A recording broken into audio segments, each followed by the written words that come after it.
I remember that day clearly. It was a sunny Tuesday when I was about to meet Mark's parents for the first time. I was nervous but excited. Mark and I had been dating for 2 years, and he had finally popped the question. I had heard a lot about his parents, but we'd never met. Mark had always described his parents as traditional and a bit old-fashioned. I guess I didn't realize what that meant until I met them. We decided to meet at a local cafe.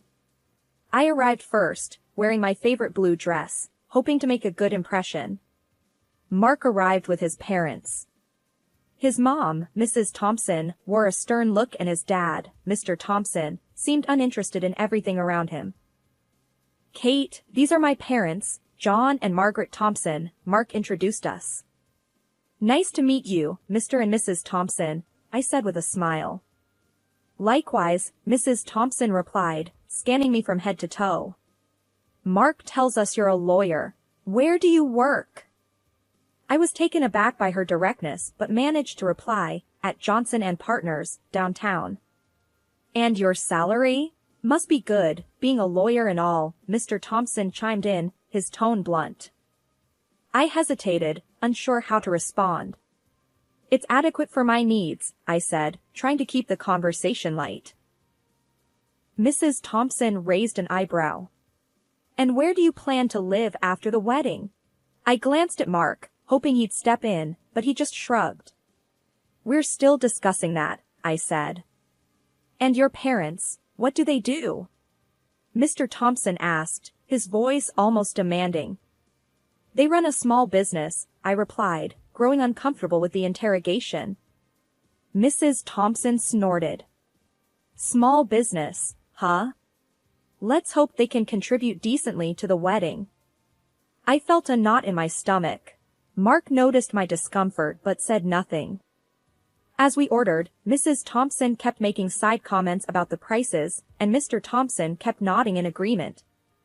The whole meeting felt more like a business transaction than a family gathering. I remember thinking, is this what my future looks like? I tried to shrug off the feeling, telling myself it was just first meeting jitters. But deep down, I knew this was a red flag I couldn't ignore. It didn't take long after that first meeting for Mark's parents to become a constant, unsettling presence in my life. Their calls would come at any hour, disrupting my daily routine. Each ring of the phone started to feel like an intrusion.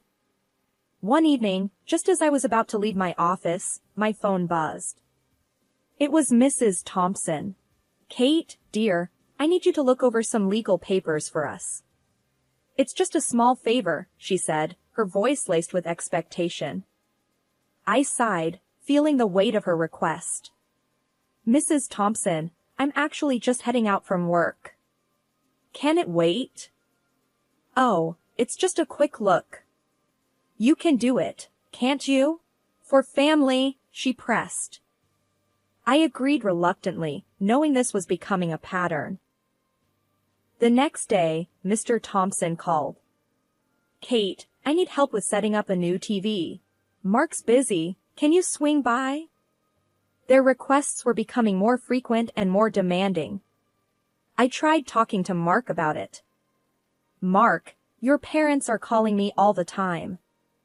For legal advice, for tech support, for everything," I said, hoping he'd understand. "They're just being friendly, Kate." "They're like that with everyone," Mark replied casually, brushing off my concerns. "But it's too much. They're calling me at work, at odd hours." "I'm feeling overwhelmed," I insisted. "Come on, Kate. They're harmless." "Just trying to bond with you," he said, not meeting my eyes. I felt a mix of frustration and helplessness. It was as if Mark was completely blind to his parents' overbearing behavior. One evening, as we were having dinner at my place, the phone rang. It was Mrs. Thompson, again. "Kate, can you come over tomorrow? I need some advice on redecorating the living room." "You have such good taste," she said. "Mrs. Thompson, I'm not really an interior designer." I started, but she cut me off. "But you have such a lovely home. I insist. We'll have lunch, she said, making it sound more like a command than a request. I hung up, feeling trapped. Mark just shrugged and said, "See? They really like you." But to me, it felt more like they were taking advantage of me, and Mark's indifference was only making it worse. I started to wonder if this was what my future with Mark would be like, constantly being at the beck and call of his parents, with no support from him. It was a Friday evening when Mark suggested we go out for dinner with his parents. He chose a fancy restaurant downtown, the kind where you'd think twice before checking the prices on the menu. I had a hunch it wouldn't be a casual, relaxing dinner, and boy, was I right. We arrived at the restaurant, and the Thompsons were already there, scanning the menu. Mrs. Thompson's eyes lit up when she saw the lobster and steak options. "Kate, you simply must try the lobster here. It's divine!" Mrs. Thompson exclaimed, her voice dripping with enthusiasm. I glanced at the menu and saw the price. It was more than I wanted to spend, but before I could respond, Mr. Thompson chimed in. "Mark told us you're doing well at your firm. Surely, a successful lawyer like you can afford a little splurge now and then," he said, his tone a bit too pointed. Feeling cornered, I smiled weakly and said, "Actually, I was thinking of something lighter, maybe a salad." Mrs. Thompson looked at me as if I had suggested something outrageous. "A salad? Nonsense, you're at one of the best restaurants in town. You must try their specialties." I felt uncomfortable, but decided not to argue. I didn't want to cause a scene. As we were eating, the conversation revolved around Mark and his achievements, with his parents occasionally throwing in a question or two about my work, but not really listening to my answers. Then came the moment of truth, the bill. Mr. Thompson patted his pockets and then looked at his wife with a feigned expression of surprise. "Oh dear, I think I left my wallet at home," he said, his voice a little too calm for someone who'd just dined lavishly on someone else's dime. Mrs. Thompson joined in the charade. "John, how could you be so forgetful? I don't have mine either." I looked at Mark, expecting him to step in, but he just shrugged and mumbled, "I guess I forgot my card too." I couldn't believe it. Were they serious? It was clear this wasn't just forgetfulness. It felt more like a setup.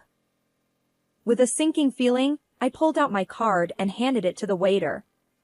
Mrs. Thompson smiled sweetly at me. "Thank you, dear. You're such a lifesaver." As we left the restaurant, I felt a mix of anger and disbelief. Was I just a walking wallet to them? And why didn't Mark say anything? With the wedding drawing nearer, it became increasingly clear that it was time for our parents to meet. Given all my experiences with Mark's parents, I was bracing myself for this encounter.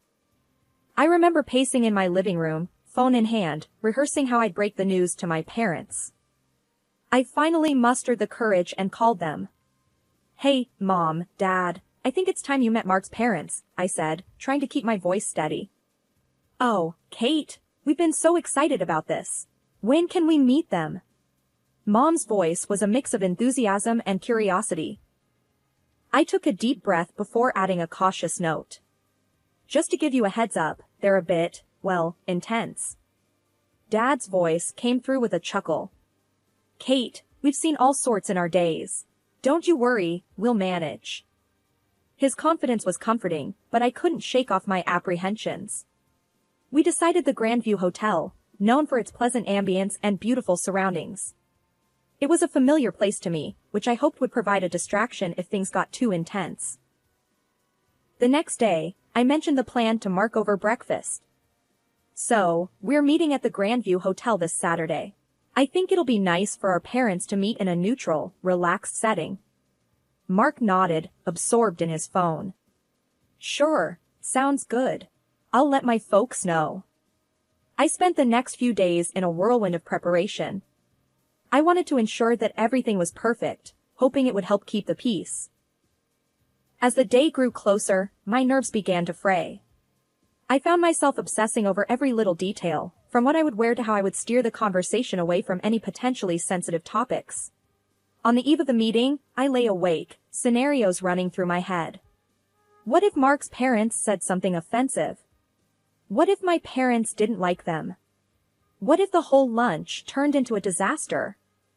The morning of the meeting, I was a bundle of nerves.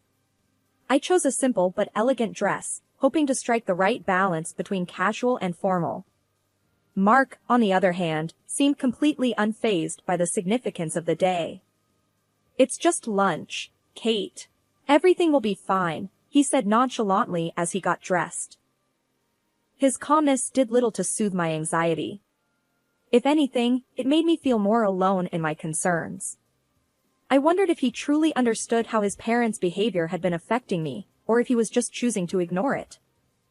As we drove to the hotel, I went over the plan in my head. Keep the conversation light, avoid controversial topics, and try to ensure everyone gets along. Simple, right? The Grandview Hotel looked stunning as always, its elegant facade basking in the afternoon sun. As Mark and I walked into the lobby, my stomach was doing somersaults. I spotted my parents first, sitting in the lounge area. They stood up as we approached, smiles on their faces. "Kate, dear, you look wonderful," my mom said, giving me a reassuring hug. Dad gave me a firm, supportive pat on the back. Mark's parents arrived shortly after. The air seemed to change as soon as they walked in. Mrs. Thompson's eyes scanned the lobby like she was assessing the value of every item. "Nice place you've chosen, Kate," Mr. Thompson commented dryly, as he shook hands with my parents. "We thought it'd be a lovely spot for everyone to get together," I replied, trying to sound cheerful. We moved to the dining area, and that's when things took an unexpected turn. A hotel employee approached us with an apologetic look. "I'm so sorry, but we're a bit overbooked today. We only have a few single rooms and 2 triple rooms available," he explained. "One of the triple rooms is our finest suite, with all amenities. The other is more basic and close to the road, so it can be a bit noisy," he added. Before I could say anything, Mrs. Thompson jumped in. "Well, obviously, John, Mark, and I will take the suite. Kate, you can cover the cost, right? After all, you organized this meeting." I was taken aback by her audacity. Well, I was thinking my parents and I could take the suite, But Mrs. Thompson cut me off. "Nonsense. We're the guests. And besides, you're the one with the big lawyer salary." My dad, trying to defuse the situation, suggested, "Why don't we discuss this over lunch and decide afterward?" Lunch was a tense affair. Conversation was forced, and I noticed Mark's parents sizing up my folks, their comments edged with subtle digs.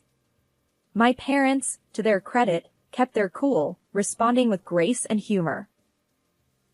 As we neared the end of the meal, the room topic resurfaced. Mrs. Thompson was adamant. "We should get the suite. It's only proper. Kate can afford it." Mark, who had been quiet, finally spoke up. "Mom's right. It's important they're comfortable." I couldn't believe what I was hearing. Was he really siding with them over this?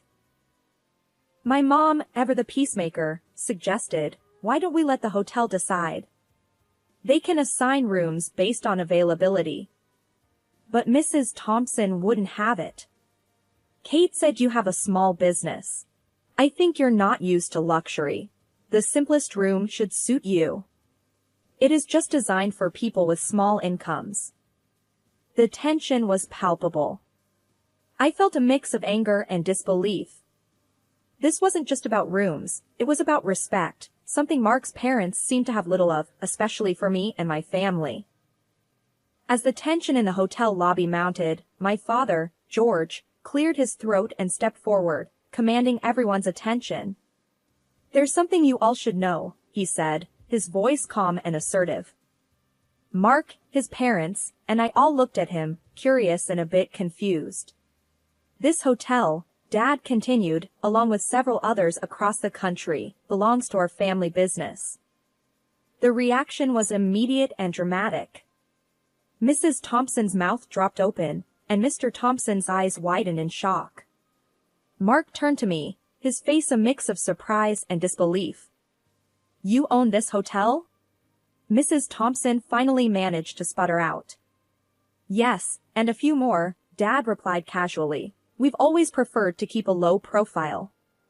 The hotel employee, recognizing my father, suddenly seemed very flustered.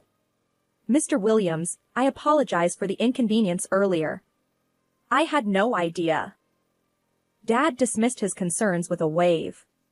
"It's fine. But we will be taking the suite, and Mark's family can have the other room. And there's no need for Kate to pay."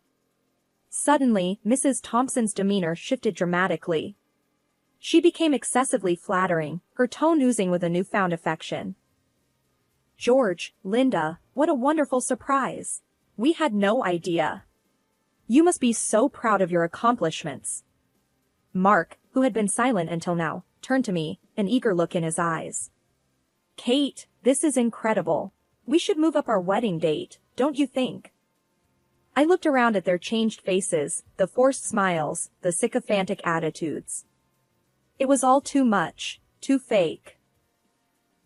I took a deep breath, my decision clear in my mind. "Actually, Mark, there won't be a wedding. I'm calling off the engagement." The words hung in the air, heavy and final. Mrs. Thompson's smile faltered, Mr. Thompson looked stunned, and Mark was speechless. "I can't be a part of a family that only values people for their wealth and status," I said, my voice steady despite the turmoil inside. With those words, I turned and walked away, leaving behind the pretense, the expectations, and a future that no longer felt right for me. As I walked away from the hotel, my heart pounding and my mind racing, I heard Mark's footsteps hurrying after me. "Kate, wait, please. Let's talk about this," he pleaded, his voice laced with desperation. I stopped and turned to face him, feeling a surge of determination. "What is there to talk about, Mark? Your parents' behavior? Your indifference?" Before Mark could reply, Mrs. Thompson stormed up to us, her face red with anger. "Ungrateful girl.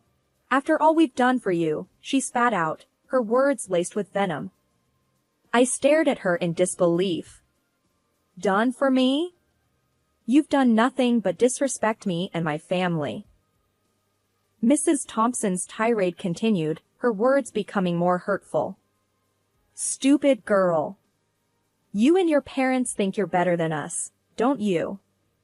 Mark looked torn between us, his mouth opening and closing, but no words came out. It was then that my father, George, stepped in. His voice was calm but carried an authority that stopped Mrs. Thompson in her tracks. "I think it's time for you to leave our hotel," he said firmly. Mrs. Thompson scoffed. "We're not going anywhere. You can't make us." Dad turned to the hotel staff. "Please escort Mr. and Mrs. Thompson out. They are no longer welcome here." The staff moved in, politely but firmly guiding Mark's parents away.